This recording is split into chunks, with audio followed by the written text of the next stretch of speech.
bienvenue à la maison. Tu es revenu plutôt tôt aujourd'hui. Eh bien, oui, j'ai acheté des sushis pour que nous puissions tous en manger. J'ai été surprise par la seule réponse de mon mari qui m'ignorait depuis plus d'1 mois. En plus, il tenait des sushis de qualité supérieure. Quelque chose semblait suspect. Je me suis méfiée et j'ai secrètement échangé ma part de sushi avec celle de ma belle-mère. Oh mon Dieu, cela a l'air délicieux. Commençons tout de suite. Allez, mange. À ma grande surprise, même ma belle-mère a commencé à me parler. Il doit se passer quelque chose. Convaincue de cela, j'ai fait semblant d'aller à la cuisine pour préparer le thé, en les encourageant à commencer à manger en premier. Puis, derrière la porte, j'ai observé leur réaction. Ma belle-mère, qui a mangé les sushis, s'est mise à trembler et à tousser. Des mots incroyables ont été prononcés par eux. Je m'appelle Jacques. J'ai 29 ans. Je me suis mariée avec Juliette, que j'ai rencontrée grâce à l'introduction de mon père, il y a environ 6 mois. J'ai grandi avec mon père, strict, qui déteste l'hypocrisie, et ma mère douce, mais déterminée. Je suis, pour être gentil, une personne sérieuse, ou, pour être méchant, quelqu'un qui ne s'adapte pas au... Jens. J'ai peu d'amis. Même après être devenue adulte, je n'ai eu aucune expérience romantique. Mon père inquiet m'a présenté Juliette, qui travaillait dans l'entreprise où mon père était chef de département. La première impression de Juliette était sérieuse et amicale. Elle écoutait attentivement les histoires de mon père et engageait également la conversation avec moi en créant une atmosphère agréable. Apparemment, Juliette avait une bonne réputation dans l'entreprise. Elle était digne de confiance pour ses supérieurs et s'entendait bien avec ses collègues. En raison de sa nature amicale. Pendant notre relation, j'ai visité la maison familiale de Juliette et l'ai rencontrée plusieurs fois. Elle, comme Juliette, était amicale et prévenante envers mon anxiété. Je pensais, si je pouvais, me marier dans cette famille. Et juste au moment où je pensais cela, Juliette a proposé et nous nous sommes mariés. J'étais si heureuse à ce moment-là. Mais 6 mois après notre mariage, je ne pouvais pas m'empêcher de le regretter. Le sujet de vivre ensemble est venu dès que nous nous sommes mariés. Ma belle-mère, qui avait perdu son mari, semblait être seule et a plaidé auprès de Juliette. À l'époque, je n'ai pas douté de ma belle-mère et accepté l'idée de vivre ensemble immédiatement. Cependant, c'était le début de tout. Dès que nous nous sommes mariés, l'attitude de ma belle-mère a complètement changé. C'était comme si son comportement antérieur était un mensonge et qu'elle a commencé à me voir comme une ennemie. Jacques, pourquoi ne peux-tu rien faire correctement? Le dîner est en retard et il y a tant de nourriture. Il n'y a aucun moyen que nous puissions tout manger. S'il vous plaît, réfléchissez un peu. Mais hier, tu m'as dit de préparer plus de plats. J'ai essayé de mon mieux de les préparer pour toi. Mais hier, tu m'as dit de préparer plus de plats. J'ai essayé de mon mieux de les préparer pour toi. Quoi? Tu dis que c'est ma faute? Non, je ne voulais pas dire ça. Quoi qu'il en soit, l'heure du dîner est à 18h00. S'il vous plaît, soyez ponctuel à partir de maintenant. Vous ne pouvez même pas préparer un repas décent.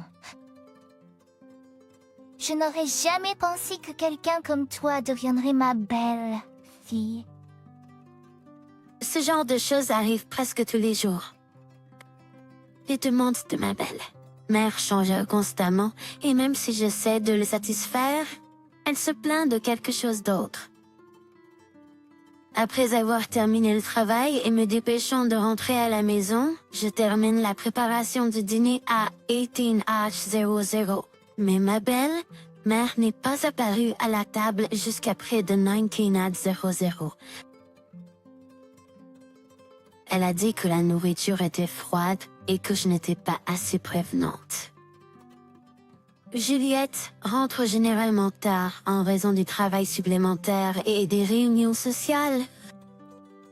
Devant Juliette, ma belle-mère se comporte un peu plus modérément. Cependant, cela ne signifie pas qu'elle a cessé de me gronder, et parfois Juliette me défend quand elle voit son comportement. Mais ça n'était qu'au début.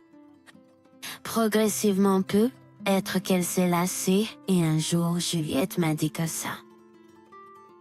S'il te plaît, essaie de t'adapter à ma mère. J'étais sans voix à ces mots. Combien d'autres choses veux-tu que je fasse? J'ai retenu l'envie de crier cela. Je veux m'adapter à ta mère aussi, mais ses exigences ne cessent de changer. Même si j'essaye de m'adapter, je n'y arrive pas. Sois juste flexible.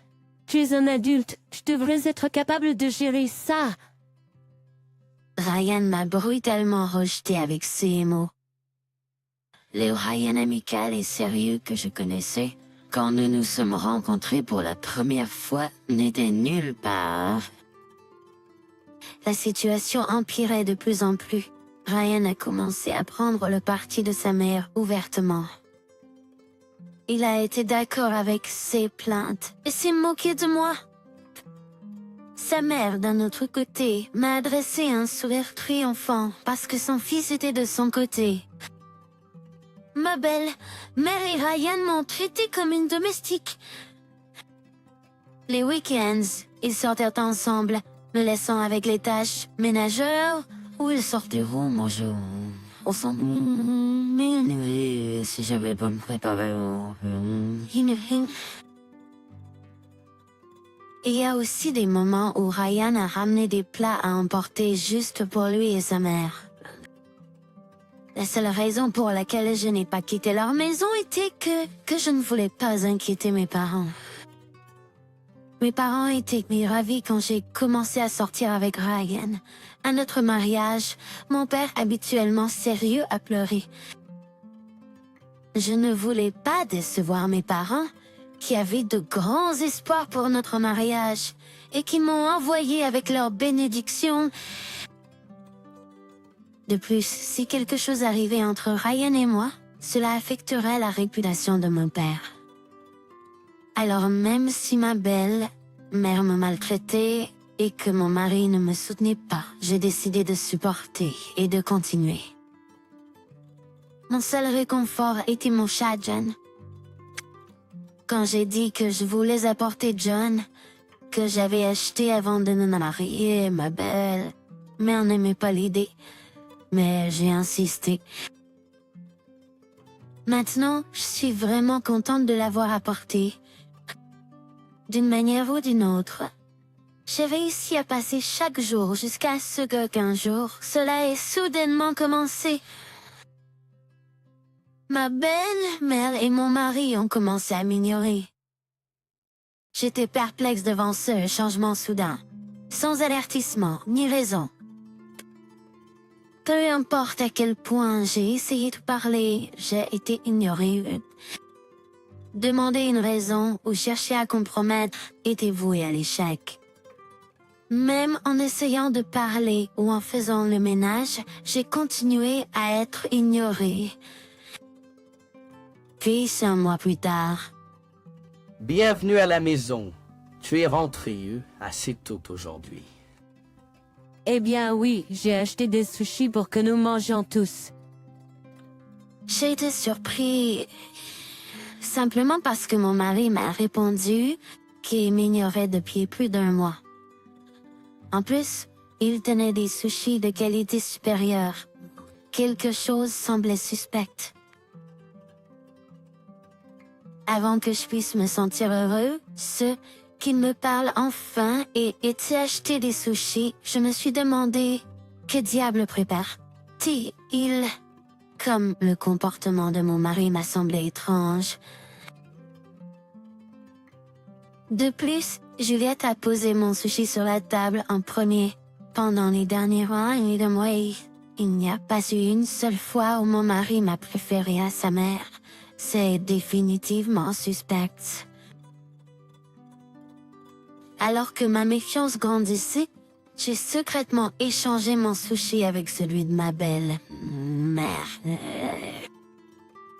Ah mon Dieu, cela a l'air délicieux. Commençons. Allez, Jacques, mange vite. Surprenamment, même ma belle-mère a commencé à me parler. Il doit se passer quelque chose. Convaincu de cela, j'ai encouragé à commencer à manger. Je vais préparer du thé. Allez, et commencer à manger. Oh, je me sens mal. Mais tu as raison, le thé chaud est parfait avec des sushis. Nous allons commencer à manger. Alors, reviens vite. Faisant semblant d'aller en cuisine, je les regardais depuis derrière la porte. Après s'être murmuré des choses, mon mari et ma belle-mère ont commencé à manger des sushis. Soudain, ma belle-mère a commencé à trembler et à tousser violemment. De l'eau. Ses yeux se remplirent de larmes tandis qu'elle luttait pour parler. Toi, qu'est-ce qui se passe? Pourquoi tu mis tant de wasabi dans mon sushi? Je t'ai dit de faire attention à ne pas faire d'erreur. Qu'est-ce que c'est que ça? Je n'ai pas... J'ai posé le sushi de Jacques en premier. Alors il n'y a aucun moyen que j'ai fait une erreur. Je ne peux pas manger ça. Je voulais voir Jacques souffrir en mangeant des sushis avec du wasabi. Mais maintenant, le plan est ruiné à cause de ta maladresse. Que allons-nous faire? Que diable se passe? Thé, il ici. Beaucoup de wasabi. Ah, tu essayais de me faire fuir? Ils avaient tous les deux un air de nous sommes pris. Cependant, ma belle-mère a rapidement changé d'expression et a froncé les sourcils. C'est vrai. Nous t'avons ignoré pendant un mois entier. Mais tu avais l'air parfaitement bien.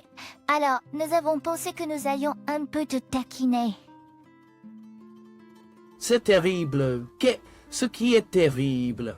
Tu devrais être reconnaissante en tant que belle. Fille, inutile de rester dans la maison. Même si ma belle-mère m'a crié dessus, mon mari n'a pas essayé de l'arrêter. Je ne pouvais plus le supporter. Et j'ai finalement laissé sortir les mots que je retenais depuis longtemps. Je retourne chez mes parents.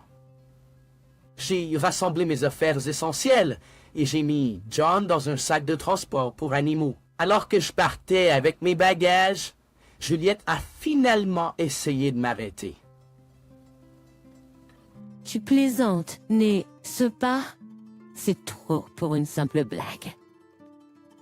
Ces mots sans excuse n'ont fait que renforcer ma détermination. Sans un mot et sans regarder le visage de Juliette, je suis sorti de la maison de ses parents. Ma mère m'a accueilli à la maison. Au début, elle a eu l'air surprise de me voir revenir si soudainement, mais elle m'a vite laissé entrer. Si tu ne veux pas en parler, tu n'en as pas besoin. Mais si tu vas bien, avec ça je suis là pour t'écouter. Je t'ai dit tout ce qui s'est passé depuis que je me suis marié. Comment ma belle-mère m'a intimidé. Comment mon mari a progressivement pris son parti et comment j'ai été traité comme une servante. J'ai aussi parlé d'un mois d'être ignoré et presque forcé de manger du sushi avec une grande quantité de wasabi. Je t'ai dit tout, et je me suis excusé de te causer des ennuis après t'avoir envoyé heureusement me marier. Je suis désolé, maman, mais je ne pouvais plus le supporter. C'est bon, chérie. Ton père et moi voulons juste que tu sois heureuse. Nous ne voulons pas que tu sois avec Juliette si cela te cause tant. Des douleurs. Tu as été forte pendant si longtemps. Au mot de ma mère, et les larmes que je retenais ont commencé à déborder. Ton père et moi voulons juste que tu sois heureuse. Nous ne voulons pas que tu sois avec Juliette si cela te cause tant de douleur. Tu as été forte pendant si longtemps. C'est bon, chérie. Ton père et moi voulons juste que tu sois heureuse. Nous ne voulons pas que tu sois avec Juliette si cela te cause tant de douleur. Au mot de ma mère, les larmes que je retenais ont commencé à déborder. Mon père est rentré du travail et, après avoir entendu la situation de ma mère, a baissé la tête vers moi. Je suis désolée. C'est est entièrement ma faute. Parce que je t'ai présenté Ryan, je ne savais pas qu'il était comme ça. Je suis tellement désolé. C'est parce que je t'ai présenté Ryan. Je ne savais pas qu'il était comme ça. Ensuite, un appel est arrivé. C'était de Ryan. Le téléphone a sonné pendant un certain temps, mais je ne l'ai absolument pas répondu. Je continuais à fixer l'écran, attendant que l'appel se termine, et finalement, il a cessé de sonner. C'est alors que j'ai remarqué une notification d'une application. C'était l'application de surveillance pour animaux de compagnie que j'avais installée pour John. Je l'avais configurée pour m'envoyer un rappel à ce moment. Là pour m'assurer que je ne l'oublierai pas pour remplir l'eau de John avant d'aller me coucher. Curieux, j'ai ouvert l'application et appuyé sur le bouton de diffusion en direct. Là, ma belle, mère et mon mari sont apparus à l'écran. Que devrions-nous faire? Suzanne ne répond pas au téléphone. Ce n'est pas grave, elle reviendra éventuellement. En attendant, que devrions-nous faire à son égard? Et si elle disait qu'elle voulait un divorce? Je perdrais ma position en tant que gendre du patron. Je pouvais déléguer du travail à mes subordonnés à cause de ma position en tant que gendre du patron. Je ne peux pas me permettre de perdre ça maintenant, gendre du patron. En l'entendant, je ne pouvais plus retenir ma colère. Mon père, qui était à côté de moi, ressentait la même chose.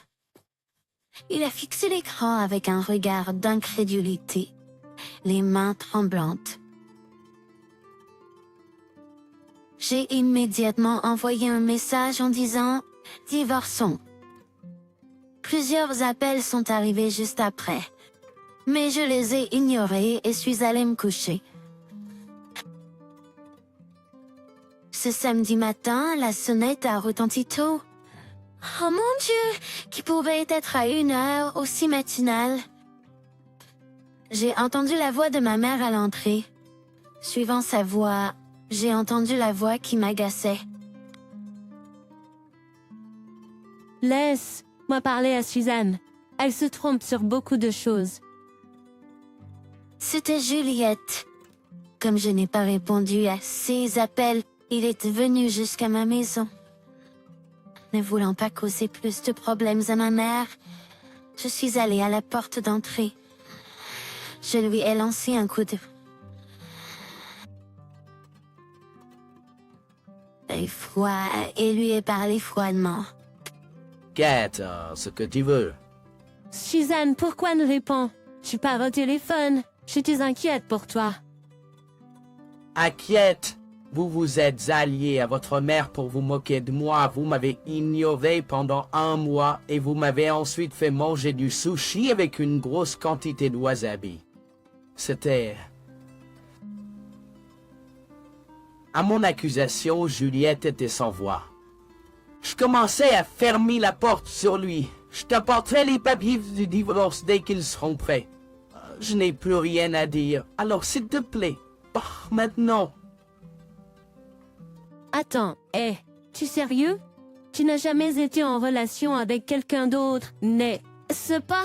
Si nous divorçons, tu ne pourras jamais te marier à nouveau.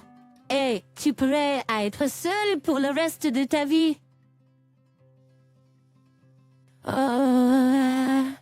Il semble que tu aies utilisé ta position en tant que mon gendre pour non seulement faire porter le travail à tes subordonnés, mais aussi leur faire des corvées inutiles, agissant comme un roi. Je suppose que j'ai encore beaucoup à apprendre à propos de juger les gens. S'il vous plaît, attendez, beau-père. Ce n'est pas ce que ça a l'air. C'est ma mère. Ah oui, c'est toutes les ordres de ma mère. Elle m'a dit de harceler Jacques et utiliser ma position en tant que votre gendre pour faire porter le travail aux autres. Donc, tu étais vraiment en train de faire porter le travail aux autres. Je n'étais pas seulement en colère, mais aussi choqué que Juliette ait essayé de blâmer sa mère pour tout et d'exposer ses propres torts. Je n'étais pas seulement en colère, mais aussi choquée que Juliette ait essayé de blâmer sa mère pour tout et d'exposer ses propres torts. Juliette m'a regardé avec des yeux suppliants, mais j'ai exagérément tourné la tête. À ce moment-là, j'ai entendu une autre voix agaçante. Juliette, je suis venue te aider. Il semblait que ma belle-mère était venue aider Juliette, mais à ce moment-là, Juliette avait déjà trahi sa mère. Juliette, je suis venue t'aider. Et tu es en train de me faire passer pour le méchant. Tu es méchant? C'est de ta faute, maman. Si tu n'avais pas harcelé Jacques, rien de tout cela ne serait arrivé. Nous ne parlerions pas de divorce, et je ne serais pas inquiet de perdre ma position.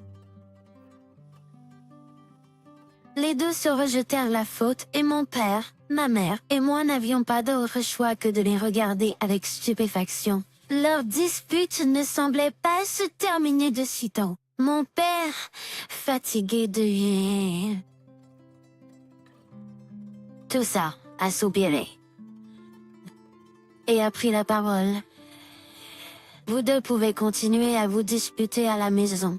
Je suis déçue de découvrir que tu, Juliette, es une personne si méprisable. Il y avait des discussions pour te promouvoir. Mais je vais annuler ça et puis... Notre divorce a été officiellement décidé sur place. Nous avons imprimé les papiers de divorce à la maison et les avons signés tout de suite.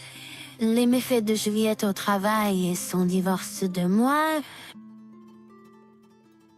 La fille du patron sont devenues bien connues et Juliette s'est sentie si mal à l'aise qu'elle a offert de démissionner. Elle essaie de trouver un nouveau travail, mais les rumeurs se sont répandues dans d'autres entreprises de la même industrie et elle n'a pas été embauchée. Elle essaie de se diriger vers une autre industrie, mais ce n'est pas facile.